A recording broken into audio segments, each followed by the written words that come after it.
বাইরে ঘুরতে বেরিয়ে এরকম একটা বিপদের মুখোমুখি পড়বো কোনোদিনই ভাবিনি, যার জন্য এতদিন ব্লগটা পোস্ট করা হয়নি। Hello guys, welcome to my mini blog. অনেকদিন হয়ে গেছে ব্লগটা আমি পোস্ট করিনি, তাই ভাবলাম আজ করে দিই। চলো শুরু করা যাক। আমরা যাচ্ছিলাম গঙ্গা আরতি দেখতে। বাস থেকে নেমে পড়লাম বাবুঘাটে। যেহেতু আমি আগে কখনো যাইনি, এটা আমার প্রথমবার, আমি খুব এক্সাইটেড ছিলাম। গঙ্গার পাড়েই গঙ্গা আরতি হয়। এসে দেখলাম চরম আকারে ভিড়, অনেক মানুষ এখানে এসেছে। দূরে দেখা যাচ্ছিল মন্দির, তার সাথে কিন্তু আরতি হচ্ছিল।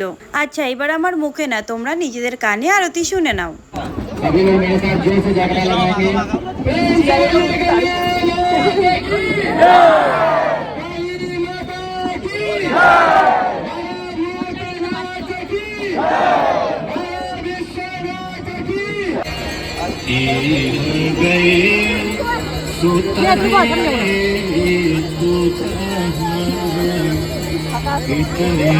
পুরো আরতি সম্ভব নয় ভিডিওতে দেখানো, কারণ আমি নিজে পৌঁছানোর অনেক আগে থেকে আরতি শুরু হয়ে গেছিল। যেটুকুনি আমি পেরেছি তাও সেইটুকুনি তোমাদের দেখালাম। আরতি শেষ হলে গঙ্গার ঘাটে এসেছিলাম। এখানে বহুত মানুষ ছিল, এদিক ওদিক থেকে অনেক আলো আসছিল, বেশ জমজমাট একটা ব্যাপার ছিল। এই যে লঞ্চ গুলো দাঁড় করানো ছিল, তবে বেশ ভালো লাগছিল জায়গাটা। সামনে আরতির প্রদীপ রাখা ছিল, যার জন্য অনেক মানুষ ভিড় করে দাঁড়িয়েছিল প্রদীপের শিখা নেওয়ার জন্য। আরতির প্রদীপ গুলো বেশ বড় ছিল আর দেখতে অনেক সুন্দর ছিল। যেগুলো অনেক বড় ছিল। গঙ্গার ধারে এসেছি, অবশ্যই ভিডিও করতে হবে। ঘাটে দাঁড়িয়ে দূরের পরিবেশগুলো খুব ভালো লাগছিল দেখতে।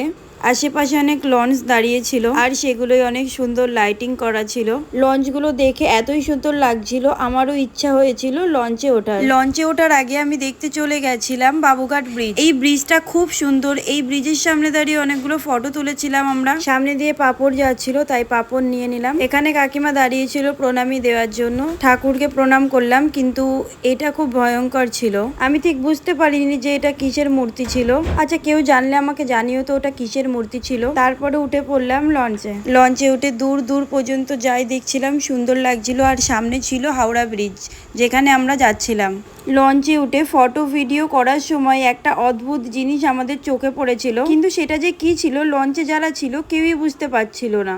কি যেন একটা মাথা উঁচু করে সাঁতার কাটছিল, সেটার শুধু মাথাটাই দেখা যাচ্ছিল। সেটার আর ভিডিও করা হয়নি, কারণ আমিও দেখতেই ব্যস্ত ছিলাম যে সেটা কি। আর চোখের নিমেষে সেটা হারিয়ে গেছিল, কিন্তু এইটুকুনি নিশ্চিত হতে পেরেছিলাম যে সেটা কোনো কুমির ছিল না। দেখতে দেখতেই সময়গুলো পার হয়ে গেছিল আর পৌঁছে গেছিলাম হাওড়া ব্রিজের সামনে। আমাদের নামার সময় ব্রিজ থেকে নেমে দেখছিলাম একজন খুব চেঁচাচ্ছিল। যাই হোক, সেটা আমি জানি না কাকে বলছিল। তবে তারপরে আমরা হাওড়া ব্রিজে চলে আসি আর পুরোটা রাস্তা হাওড়া ব্রিজের নিচে হেঁটে হেঁটে যাই। আমি তো ওপর থেকে একদম পুরো নিখুঁতভাবে দেখছিলাম সবকিছু আর অনেক মজা করছিলাম। রওনা হয়ে যাই বাড়ির পথে। উঠে পড়ি গাড়িতে। বাইরের থেকে আমাদের তেমন কিছুই খাওয়া হয়নি, তাই আমরা ফুচকা খেয়ে নেই।